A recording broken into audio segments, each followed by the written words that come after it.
안녕하세요. 지난 시간에 우리 민족이 고대 근동지방으로부터 왔다는 증거 세 가지를 이야기했는데요. 김성일 씨가 한 가지 재밌는 사실을 말하고 있습니다. 강화도 만이산 참성단을 보면은 참성단의 방향이, 그러니까 제사를 지내는 제사장이 참성단 계단을 올라가서 제물을 놓을 때 바라보는 방향이 서쪽을 향하고 있다는 것입니다. 그것이 바로 서쪽에서 우리 민족이 왔다는 증거라고 말하고 있는데요. 그렇게까지 해석할 필요는 없을 것 같지만 하여튼 재밌는 사실이라고 생각이 됩니다. 오늘은 우리 민족의 이동로를 이렇게 구글 지도상으로 표시를 해봤는데요. 우리 민족의 이동로와 지난 시간에 말한 인더스 문명이 메소포타미아 문명으로부터 왔다는 사실, 여기에 대해서 이스라엘 백성들의 고대 역사서인 베레시트를 중심으로 다시 한번 비교해서 살펴보고자 합니다. 자, 우리 민족은 아라라트 산을 기점으로 해서 햇살무늬 토기의 분포 지역을 따라서 이쪽으로 이동해 왔다는 것, 이것이 우리가 추정하는 바고요. 볼가강 유역으로부터 또 오브강 유역, 예니사이강 유역, 바이카로 거쳐서 만주와 한반도까지 왔다.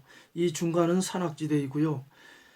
강변을 통해서 이동했는데 저 하류 쪽이 아니라 산악지대와 바로 연결된 강변의 상류 쪽을 통해 이동되어 왔음이 빗살무늬 토기에 의해서 확인된 거지요. 빗살무늬 토기의 분포 지역이 이렇게 거의 일직선으로 하나의 띠를 이루고 남북으로 넓게 분포되지 아니하고 동서로만 하나의 거의 띠를 이루고 있다는 사실은 참으로 의미심장하다, 놀라운 것이다. 저는 이렇게 생각이 되고요. 우리가 알다시피 인류 최초의 문명의 발상지가 여기 메소포타미아, 티그리스강과 유프라테스강 사이 메소포타미아 지역입니다. 그런데 이 메소포타미아 지역이 어디냐면 아라라트산, 대홍수 이후 인류 초기 문명이 시작된 아라라트산 바로 남쪽입니다. 이 메소포타미아 문명인들이 그 후손이 이란으로 이동하고 지금의 이란 지역으로 이동하고 이란인들의 후손이 다시 지금의 파키스탄 지역에 있는 이 인더스강 유역에 와서 인더스 문명을 이루게 했다는 사실이 고인골 연구에 의해서 밝혀졌다고 지난 시간에 말씀을 드렸는데요. 자, 보세요. 인류 대홍수 이후 인류가 아라라트산 근처에 정착해서 일부는 그 밑에 남쪽 메소포타미아 지역으로 내려갔다고 히브리인들의 역사서 베레시트가 말하고 있습니다. 그리고 여기서 문명을 일으킨 사실에 대해서 비교적 상세하게 적고 있습니다. 반면에 우리 민족은 이 아라라트 산을 기점으로 해서 남쪽으로 내려간 사람들과 달리 북쪽으로 올라갔습니다. 흑해와 카스피해 사이 양쪽은 큰 바다이기 때문에 양쪽으로 퍼져나가기는 어렵고 북쪽으로 일단 올라간 거죠. 북쪽으로 올라가서 이런 식으로 동쪽으로 이렇게 이동을 했다. 이건데요. 자, 보세요. 이스라엘의 역사서인 베레시트에서 왜 그러면은 우리 민족이 북쪽으로 이동해 간 것, 또 그 다음에 유럽인들이 북쪽으로 이동해 간 것에 대해서 물론 좀 나왔습니다만은 이쪽으로 이동해 간 사람들에 대해서는 거의 침묵을 지키고 있고, 베레시트의 욕단의 후손들이 메사에서부터 스발로 세펄로 가는 동편산에 거주했다고 기록하고 있는데요. 어떤 분은 이 기록이 바로 우리 민족의 이동로를 기록한 것이다, 이렇게 해석을 하고 있습니다만은 그거는 확신할 수가 없고요. 이스라엘 민족이 특별히 이 메소포타미아 문명에 대해서 기록한 이유가 뭐냐면은 이거는 자기들의 인근 지역이잖아요. 중국이 자기 나라 역사를 기록할 때 그 주변 민족인 우리 민족, 자기들의 주변에 있는 우리 민족에 대한, 우리 동이족이 이쪽과 이쪽으로 이렇게 퍼져 있었는데 우리 민족에 대한 이야기도 곁다리로 좀 해놨거든요. 고대 중국의 사가들이. 마찬가지로 이스라엘 백성들이 자기 민족의 역사를 기록하면서 메소포타미아 문명을 이야기한 것은 이스라엘과 이 메소포타미아 문명권이 하나로 연결된, 소위 말해서 비옥한 초승달 지대로 하나로 연결되어 있었기 때문이고, 또한 이스라엘 민족의 조상인 아브라함이 바로 이 메소포타미아 문명 출신이기 때문입니다. 그래서 여기에 대하여서 자기 민족 곁에 있는 이 사람 그 역사를 간략히 얘기를 한 거고요. 여기서 좀 더 이야기를 하자면은, 이스라엘 민족은 그 서쪽의 이집트, 고대 이집트 문명이 굉장히 찬란하게 발전했었죠. 이집트 왕국과 동쪽의 메소포타미아 세력 사이에서 항상 시달렸습니다.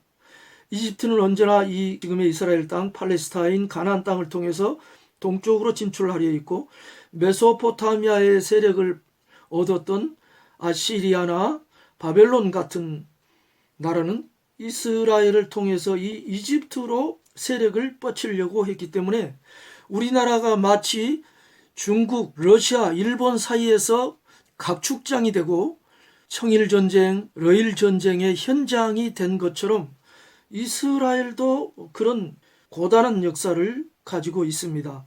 자, 대홍수 이후 인류 최초 발상지가 여기 아라라트산 근처이고, 여기서 일부는 밑으로 내려가고 일부는 위로 올라갔다.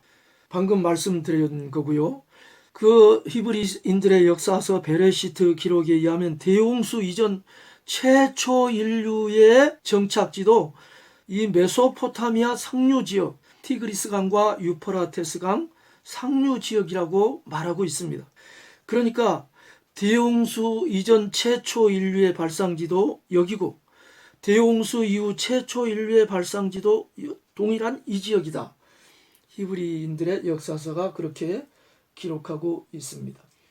자, 우리 민족이 이 최초 인류가 이동해서 만든 민족이든, 아니면 대홍수 이후에 인류가 이동해 와서 거기서 그 후손들이 만주와 한반도까지 와 이룩한 민족이든, 우리 민족이 여기서 왔다는 사실은 뭐가 증명한다고 했죠?